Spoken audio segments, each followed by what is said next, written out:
Welcome to my channel. ఈరోజు చాలా ఈజీగా పాస్తా ఎలా ప్రిపేర్ చేసుకోవాలో చూసేద్దాం. స్టవ్ మీద ఒక బౌల్ పెట్టుకొని దాంట్లో 2 గ్లాసెస్ వాటర్ యాడ్ చేసి స్టవ్ ఆన్ చేసుకోండి.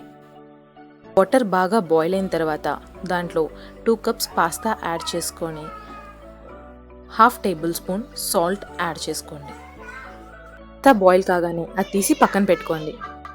స్టవ్ మీద ఒక ప్యాన్ పెట్టుకొని 2 టేబుల్ స్పూన్స్ ఆయిల్ యాడ్ చేయండి.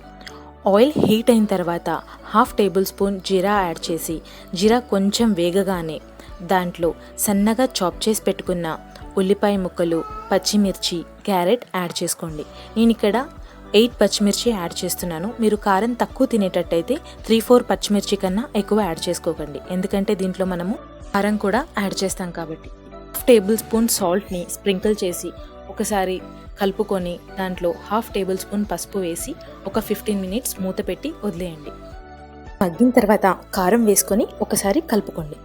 కలుపుకున్నాక మనం ఉడికించి పెట్టిన పాస్తాని దాంట్లో యాడ్ చేసుకొని ఇంకొంచెం కారం వేసి కలుపుకోండి. ఒక 15 మినిట్స్ అయిన తర్వాత కొంచెం గరం మసాలా స్ప్రింకిల్ చేసుకొని ఒక 10 నిమిషాలు కలుపుకోండి. 10 మినిట్స్ లో ఫ్లేమ్ మీద అలా కలుపుకుంటూ ఉండండి. ఎంతో టేస్టీగా ఉండే pasta ready. Thanks for watching. Please like చేయండి, షేర్ చేయండి, సబ్స్క్రైబ్ చేసుకోండి.